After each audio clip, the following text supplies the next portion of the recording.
Let's rip the mask off old Hollywood's so-called golden age, shall we?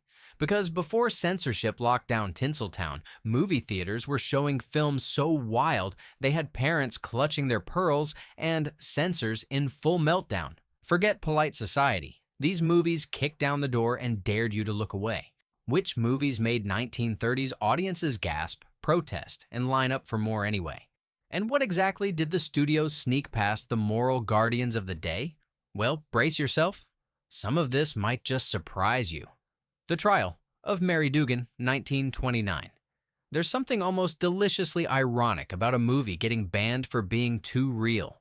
Enter The Trial of Mary Dugan, the film that dared to show a woman not as a symbol of virtue or victimhood, but as a complicated human being caught in a scandal that felt ripped right out of the tabloids.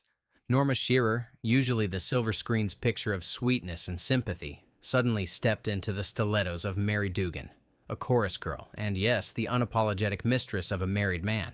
The plot? Mary's lover is stabbed to death, she's accused. And suddenly, the whole city is watching the trial like it's their personal soap opera. What made this movie truly shocking to 1930s audiences wasn't just the murder or the courtroom drama. It was the sheer audacity of making the other woman sympathetic, maybe even heroic.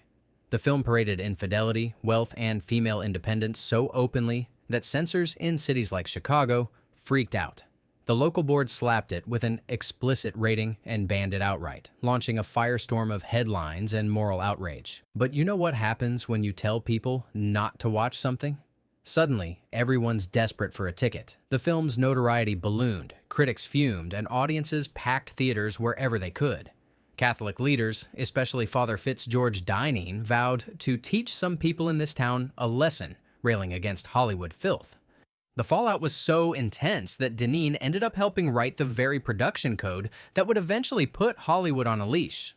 Looking back, The Trial of Mary Dugan was ground zero for the moral panic that shaped movie history. And yet, the real shocker is how tame it feels compared to what came next. But for 1930s America, this was the cinematic equivalent of lighting a match in a dynamite factory. Hell's Angels 1930. When Howard Hughes decided to make Hell's Angels, subtlety was not on the menu. Imagine it. A war epic so visually bombastic and morally unfiltered that it practically dared the censors to shut it down. At the heart of the chaos was Jean Harlow, barely out of her teens, purring her way through the role of the ultimate bad girl in a world that pretended such women didn't exist. From the moment Harlow steps on screen, you know the gloves are off. Her character, sultry, provocative, unashamed, scandalized not just the prudes, but anyone who still clung to the idea of respectable womanhood. The movie's love triangle, filled with betrayal, drinking, and more innuendo than a speakeasy at midnight, set off alarms everywhere. And the aerial battle scenes? They were jaw-dropping, sure, but the real turbulence was happening in the theaters, as audiences argued about whether Hughes had finally gone too far. Contemporary reviewers and watchdogs couldn't decide what shocked them more, the body count or the body language. Lamar Trotty from the SRC dismissed the film as stupid, rotten, sordid, and cheap. But that didn't stop crowds from lining up around the block. Hell's Angels was a runaway hit, and Jean Harlow instantly became an icon for breaking all the old rules. Even as critics huffed and censors made frantic edits, the movie's reputation only grew. Harlow's platinum blonde look became the style of the decade, and her open defiance of traditional female roles paved the way for a whole new type of leading lady. In retrospect, the real shock wasn't the film's so-called indecency, but how much America wanted to watch it anyway. Hell's Angels proved that, in the pre-code era, the line between outrage and blockbuster was razor thin, and sometimes the very thing that scandalized the critics was exactly what the public was hungry for. Pandora's Box, 1929.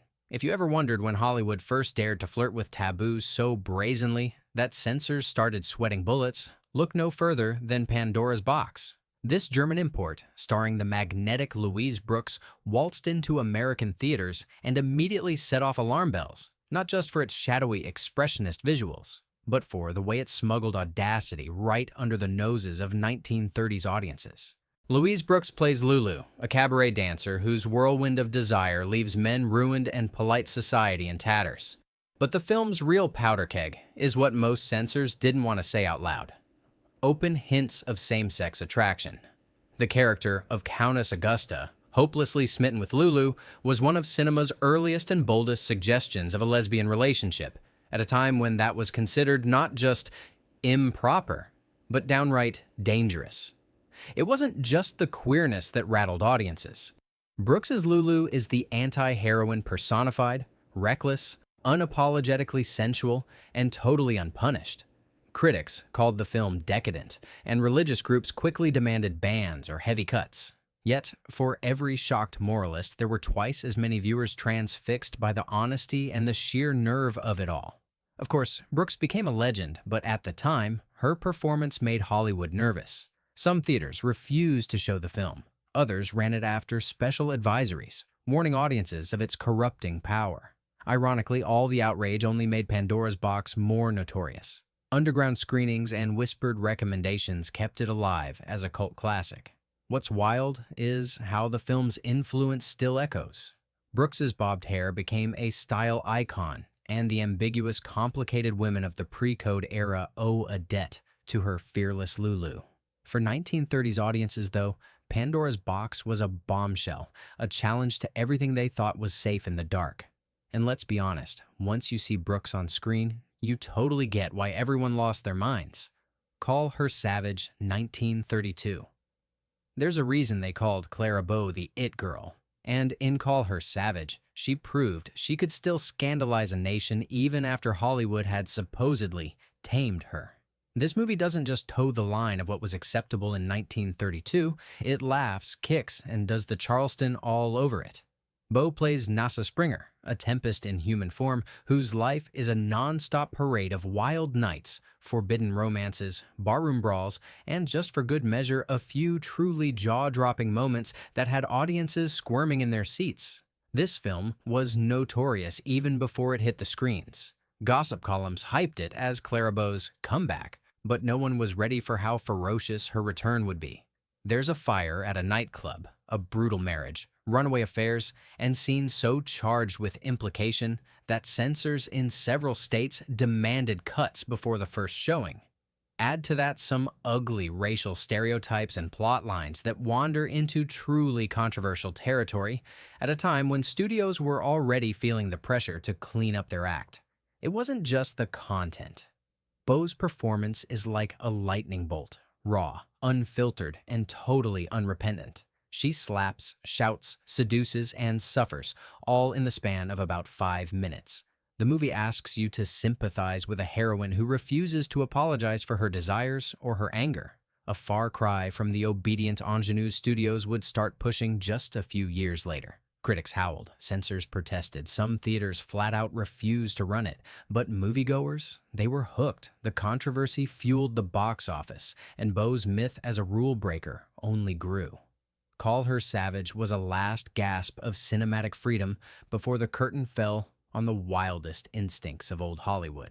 For 1930s audiences, this movie was dynamite, messy, thrilling, and impossible to ignore. Watching it today, you can almost hear the gasps and the shocked laughter echoing across the decades. Matahari 1931. If ever there was a film that turned Dangerous Woman into a box office guarantee, it was Matahari, with Greta Garbo in the role that turned forbidden love into a cinematic art form. Garbo doesn't just play a seductive spy, she owns it, slipping through shadows and plush hotel suites with a sultry grace that left censors and critics equally hot under the collar. From the start, the film crackles with innuendo.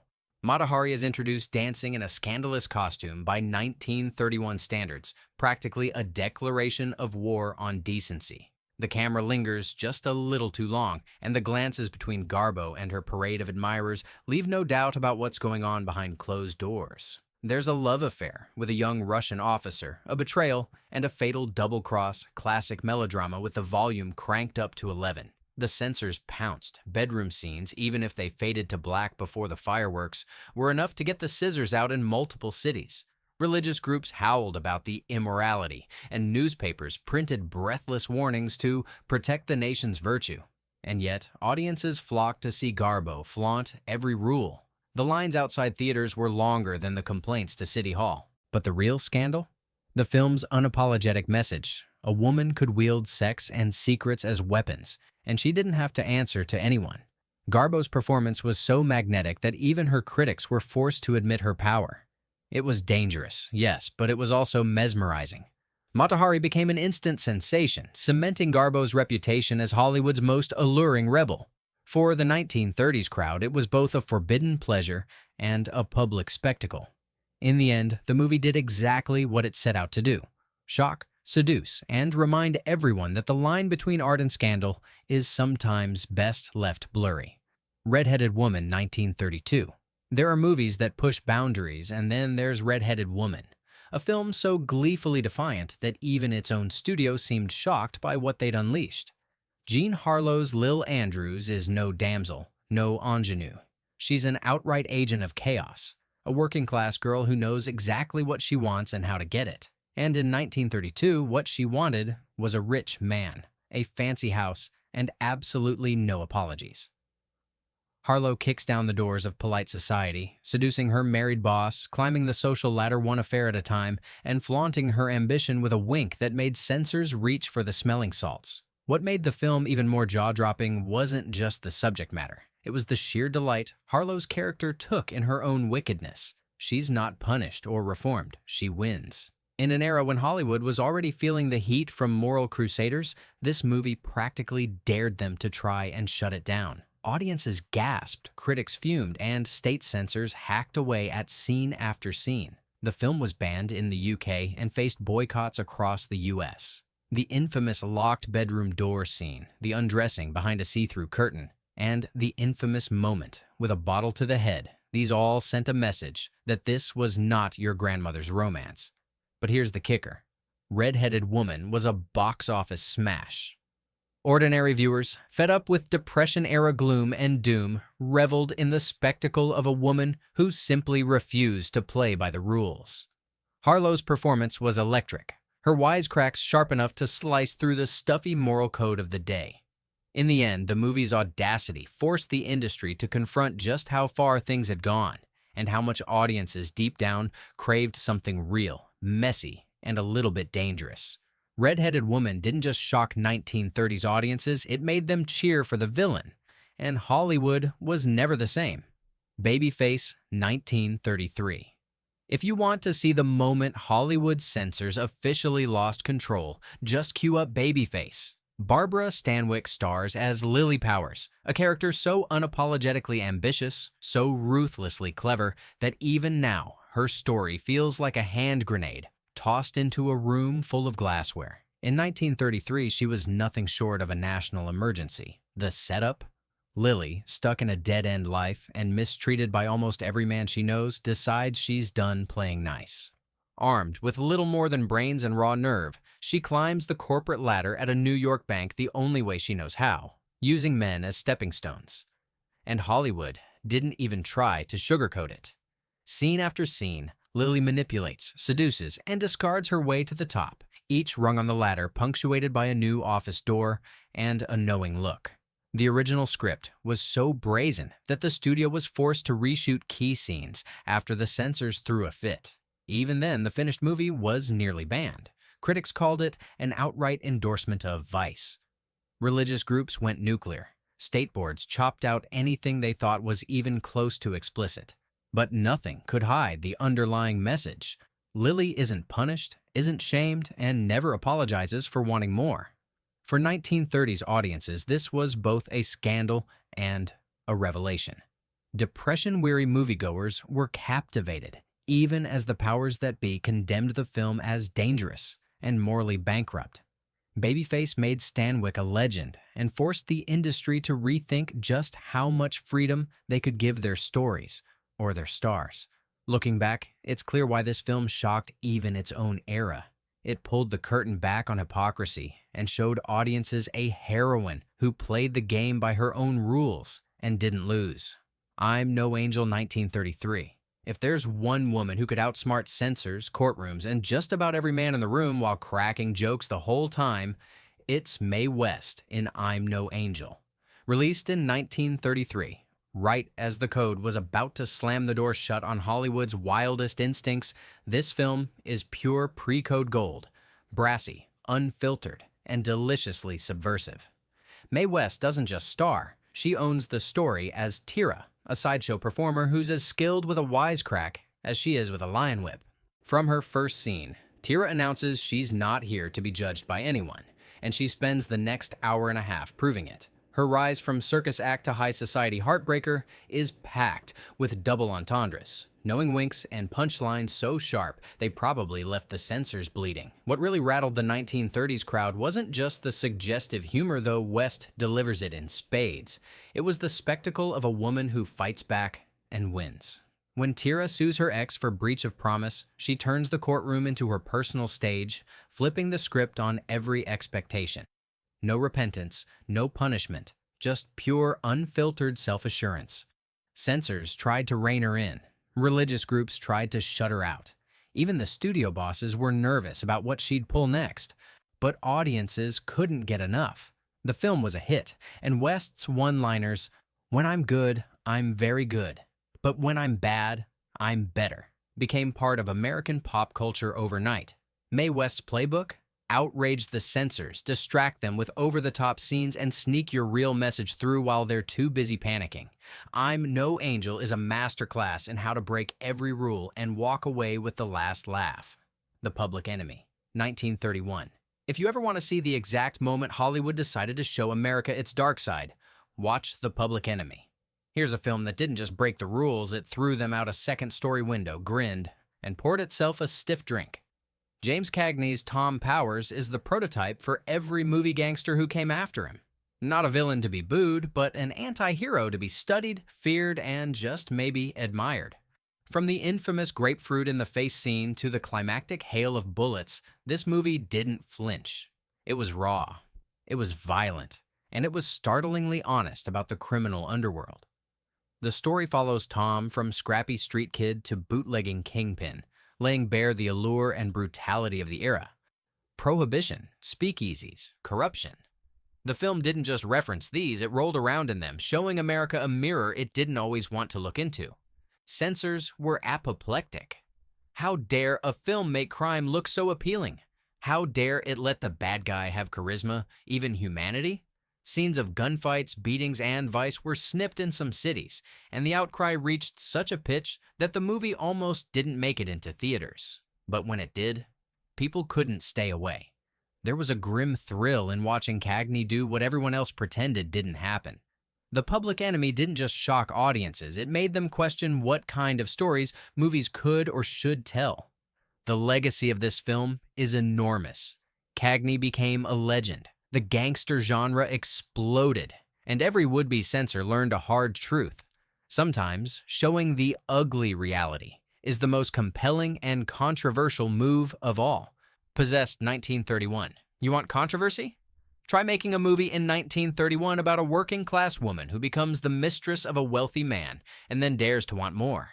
Possessed stars Joan Crawford in one of her gutsiest pre-code roles, playing Marion Martin, a factory girl with ambition, nerve, and zero patience for the hand she's been dealt. Marion isn't looking for romance, she's looking for a future. So when she meets a suave attorney who offers her an apartment, nice clothes, and a way out, she takes it, no apologies.